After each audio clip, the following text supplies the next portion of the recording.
মৰাম শ্ৰদ্ধাৰ এই গৰুৱাল চিঙি গাঁৱৰ গৰুৱাল বৰনামঘৰ প্ৰাংগণত পবিত্ৰ বৈকুণ্ঠ পায়ুসত ৰূপী ভকত বৈষ্ণৱৰ শ্ৰীচৰণত সেৱা নিবেদন কৰিছোঁ। গৰুৱাল ক শাখাৰ উদ্যোগত অনুষ্ঠিত কৰা বাৰ্ষিক সভাৰ কাৰণে আমি আমন্ত্ৰিত কৰি আনিছিলোঁ সুদূৰ মঙলদৈৰ পৰা কাৰ্তিক চুলেহা বাপ কাৰ্তিক শইকীয়া বাপ, টংলাৰ পৰা পৰেশ চৌধুৰী আৰু অসমৰ বিভিন্ন অনুষ্ঠান প্ৰতিষ্ঠানত ভাগৱত ব্যাখ্যাকাৰক হিচাপে পৰিচিত মাজুলীৰ লক্ষীদুৱাৰা বাপ আৰু তেজপুৰ শাখাৰ আনন্দ বাপ। ইতিমধ্যে তেখেতসকল আহি আমাৰ মাজত উপস্থিত হৈছে আৰু সেয়েহে আমি সমগ্ৰ অসমবাসীক ওচৰত জগতৰ কল্যাণৰ নিমিত্তে জীৱ জগতৰ কল্যাণৰ কাৰণে অনুষ্ঠিত কৰা গৰুৱাল ক শাখাৰ উদ্যোগত অনুষ্ঠিত কৰা ভাগৱতৰ কাৰ্যসূচীত সকলোৰে শ্ৰীচৰণত আমি ভক্তিভৰা প্ৰণিপাত নিবেদন কৰিছোঁ। গুৰু শ্ৰীমন্ত শংকৰ আজি এই মহান অনুষ্ঠানভাগী সৰ্বতো প্ৰকাৰে সৰ্বাংগ সুন্দৰভাৱে উদযাপিত হওক এই আশা ৰাখিছোঁ। আমাক তেৰাসৱে অতি মৰম তথা শ্ৰদ্ধাৰে আহ্বান জনাইছিল। আমি ওদালগুৰি জিলাৰ পৰা আহিছোঁ। আমাৰ কাৰ্তিক শইকীয়া আতাদেৱে মোক প্ৰায়ে পৰামৰ্শ আগবঢ়ায় অনুষ্ঠানত কেনেদৰে কি ধৰণে কি কৰিব লাগে, আৰু তেখেতৰ মোৰ উপদেষ্টা স্বৰূপ আৰু মোৰ জ্যেষ্ঠ আদৰ্শ পুৰুষ, গতিকে তেখেতৰ সংগী হৈ আমি আহিলোঁ। সেয়ে আমাৰ ইয়াতে আহি আজি অতি সৌভাগ্যৰ কথা, লক্ষীৰাম দুৱৰা তেখেতকো বহু দিনৰ পৰা ফোনতহে যোগাযোগ, মানে সাক্ষাৎ হোৱা নাছিলে, সাক্ষাৎ হ'লোঁ। গতিকে ভাল লাগিছে, অনুষ্ঠানভাগী ভাল হ'ব বুলি মোৰ বিশ্বাস। আৰু এই অঞ্চলৰ সমূহ ভকত প্ৰাণ ৰাইজ, লগতে বাপ ভক্ত আই মাতৃ তৰুণ তৰুণী কণ কণ মইনা আদিকে মোৰ আন্তৰিক শুভকামনা জনাইছোঁ, যাতে অনুষ্ঠানভাগী সাফল্যমণ্ডিত হয়। কৃষ্ণ জয় জগতগুৰু শ্ৰীমন্ত শংকৰ। আজি যোৰহাট কাকজানৰ এই গৰিয়ালচুঙি বৰনামঘৰত যি মহান উদ্দেশ্য লৈ আমাক নিমন্ত্ৰণ কৰি আনি আজিৰ দিনজোৰা কাৰ্যসূচীৰে নাম আখৰ প্ৰকাশ আৰু ভাগৱত পাঠৰ কাৰণে এয়া অনুষ্ঠান আয়োজন কৰিছে। কলিযজ্ঞ হৰিনাম, বিশ্বৰ শান্তি হৰিনাম, যে সকলোৱে জানে। বিশ্বৰ শান্তিৰ কাৰণে আজি এই নামঘৰটোত দিনজোৰা কাৰ্যসূচীৰে যি মহান যজ্ঞ আয়োজন কৰিছে, মই কাৰ্যকৰ্তাসকলক সেৱা নিবেদন কৰিছোঁ। লগতে সেৱা নিবেদন কৰিছোঁ একশৰণ ভাগৱতী সমাজৰ পালনামাচাৰ্য, কেন্দ্ৰীয় পালনামাচাৰ্য আনন্দ আতা, তেখেত উপস্থিত আছে। মোৰ মৰমৰ পৰেশ চৌধুৰী আতা, লগতে মোৰ মৰম তথা শ্ৰদ্ধাৰ দুৱৰা বাপ। আজি ৰাতিপুৱা প্ৰাতঃপ্ৰসংগ হৈ গ'ল। প্ৰাতঃপ্ৰসংগৰ পিছত প্ৰাৰ্থনা সভা হ'ল। প্ৰাৰ্থনা সভাৰ পিছত এতিয়া অকণমান পাঠ হ'ব। পাঠৰ পিছতে দুপৰীয়া প্ৰসংগ হ'ব। দুপৰীয়া প্ৰসংগৰ পিছত আকৌ ভাগৱত পাঠ আৰু ব্যাখ্যা অনুষ্ঠান হ'ব। তাৰপিছত সন্ধিয়া গুণমালা কীৰ্তন, প্ৰায় 8মান বজাত গুণমালা কীৰ্তন আৰম্ভ হ'ব। গুণমালা কীৰ্তনৰ পিছতেই আকৌ সন্ধিয়াৰ প্ৰসংগ হ'ব। সন্ধিয়াৰ প্ৰসংগৰ পিছত আজিৰ দিনজোৰা কাৰ্যসূচীৰ অনুষ্ঠানৰ অন্ত পৰিব। এই অনুষ্ঠানৰ জৰিয়তে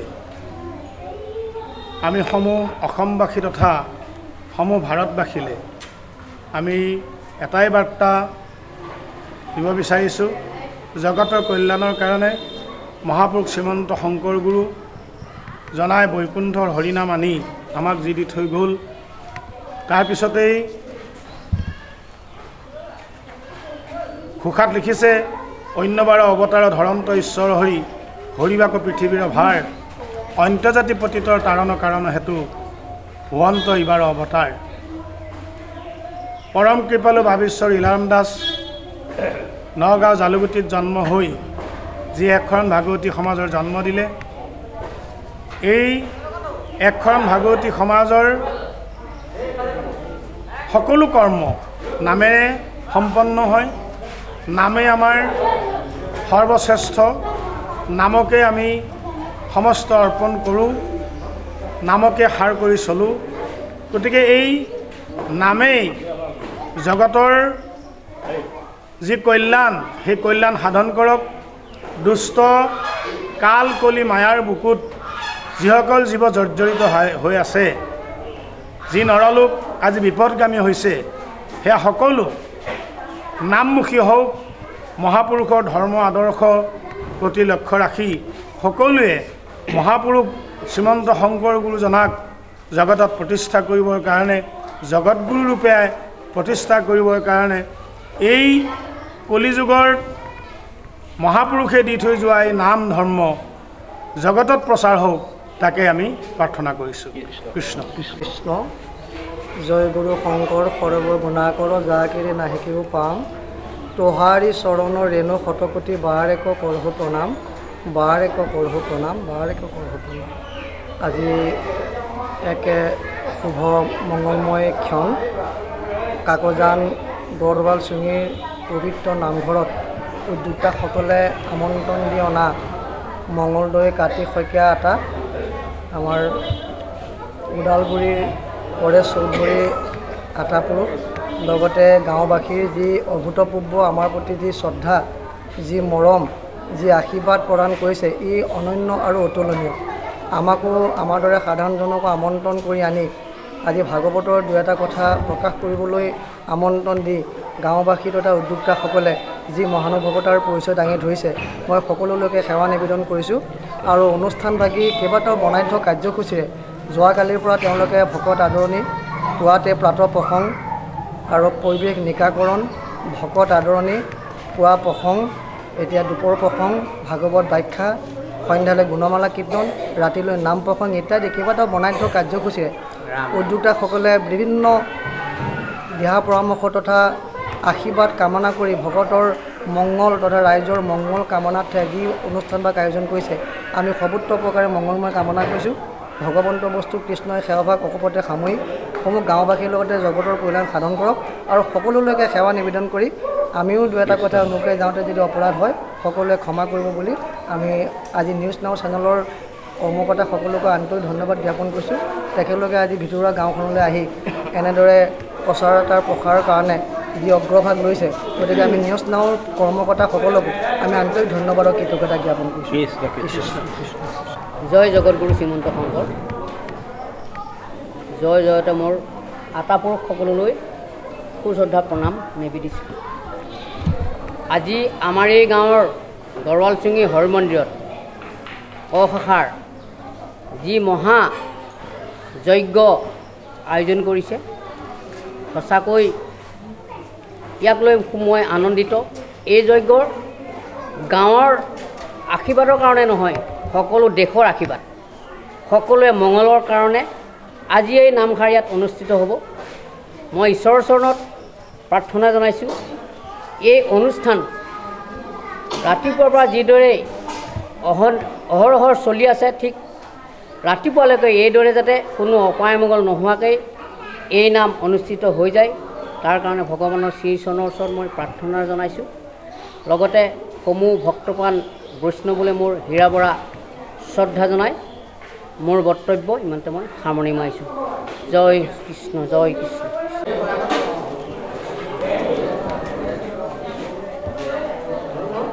এইকণ সময় আমি বাক্যা আগুৱাই আধা ঘণ্টা সময় আমি আপোনালোকৰ মাজত বাক্যা আগুৱাই আমি ইয়াৰ পৰা বিদায় মাৰিব লাগিব।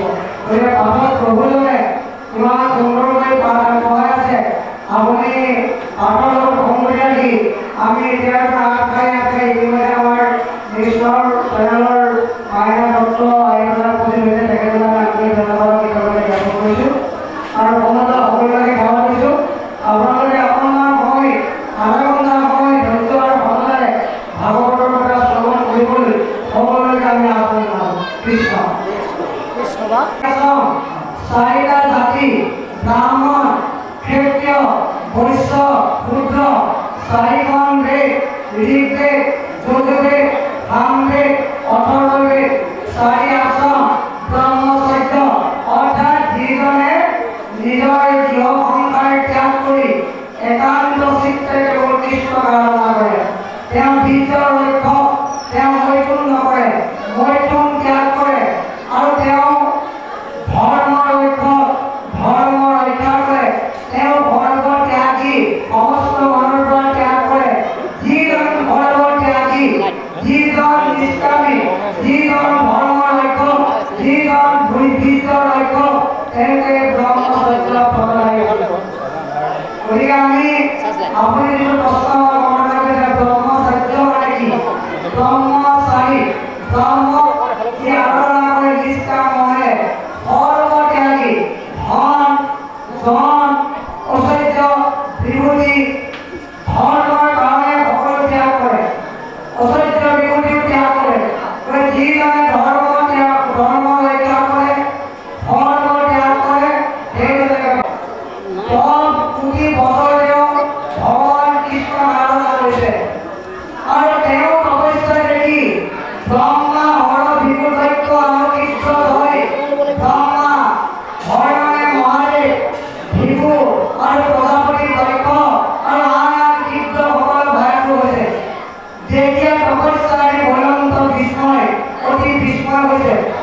নিয়মে সংযমে ব্রত ব্রহ্মচর্য রই একান্তে চিন্তন্ত মাত্র মনে হই নিয়মে সংযমে ব্রহ্মচর্য ব্রত ধারণ করি বিদ্য রক্ষণ করি ধর্ম রক্ষণ করি ধর্ম ত্যাগ করি একান্ত চিত্তে নিকুঞ্জ নন্দন মাকেন্দ্র লিখে ভগবান কৃষ্ণ আরাধনা কৰিবলৈ ধৰিলে আৰু তাকে দেখি এৰিমতে ধ্যানতে নিকুঞ্জ তোমাৰ এইদৰে নিকুঞ্জ নন্দন মাকেন্দ্ৰ লিখে ধ্যান কৰা দেখি আৰু ভক্ত মনত দেৱপুৰন্দৰ মহাভয় ভয় দেখি তপস্যা বৃত্ত ইন্দ্ৰৰ মহাভয়টো হ'ল ইন্দ্ৰই ভয় কৰিছে কিজানি নিকুঞ্জ তোমাৰ তপস্যা আৰাধনা কৰি মোৰ ইন্দ্ৰ তপত আহিল তাতে আমাক ইয়াত কৰিব কৃষ্ণ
জগতৰে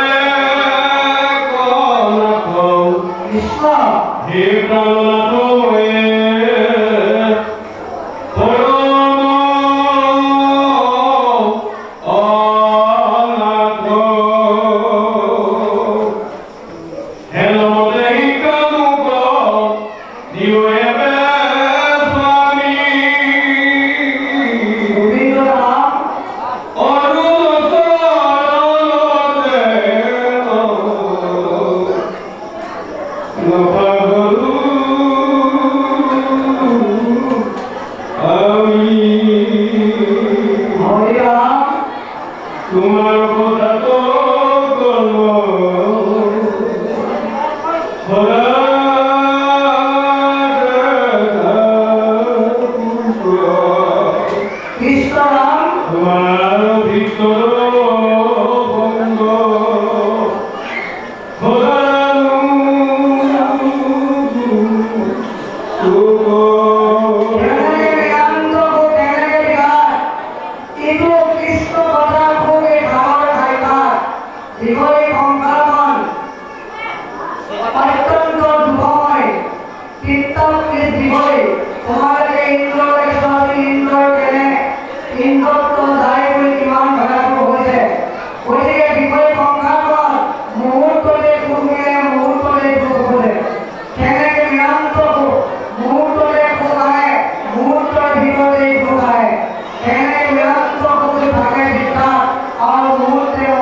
অত্যন্ত উত্তম ভাস্কৰৰ কথা আমি ক'বলৈ গৈ অত্যন্ত অপৰাধ কৰিছোঁ। স্তুতি কৰিবাৰো নহয় তোমাক ধৰ্ম আদি দেৱে দান মনুষ্য বুদ্ধিৰে কেনে মতলৈ কৰিলোঁ স্তুতি তোমাক ইয়াতে অনেক অপৰাধ অনেক দুখ বুলি লৈ যোৱা স্বাভাৱিক কথা। মই সকলোকে সেৱা জনাইছোঁ আটাপুৰুষসকল আই মাতৃসকল যুৱবন্ধুসকল প্ৰিয় সতীৰ্থসকল আৰু পাঠক প্ৰভুসকল বৈষ্ণৱৰ মুকুটত জাতি চৰকাৰ অনুৰোধ সকলোকে সেৱা কৰিছোঁ। অজানিত হোৱা ভুলৰ বাবে আপোনালোকে ক্ষমা কৰিব আৰু ইমানখিনি সময় যদি আপোনালোকৰ আগত গাঁৱৰ অন্তৰ কিবা আঘাত দিয়াৰ কথা কৈছোঁ আৰু ভাগৱতৰ কথা ক'বলৈ গ'লে কিবা কি হৈছে আপোনালোকে সকলোকে নিজৰ ডাঙৰ ভাগ বুলি ধৰ্ম ঠাই দিব আৰু প্ৰশ্ন কৰা সকলোকো যদি প্ৰশ্নৰ সদস্য দিব পৰা নাই নিজকে নিজে সুস্থ হ'বলৈ সকলো তথ্যৰে কাম কৰিছোঁ। কিবা ক'ব কৃষ্ণ শংকৰদেৱ আজি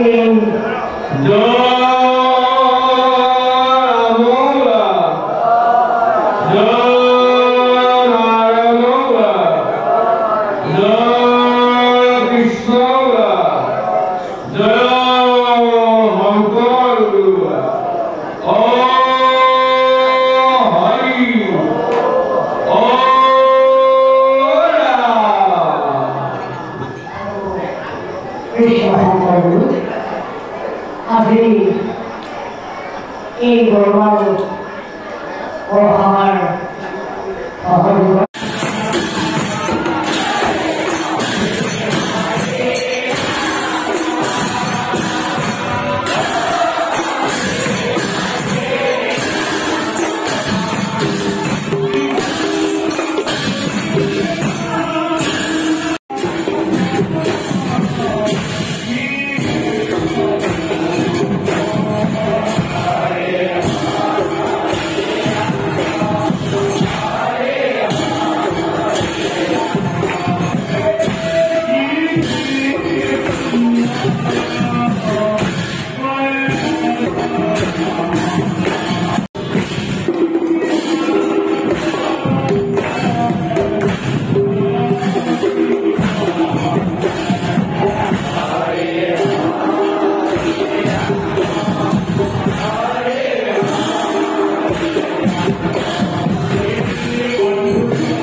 Thank you.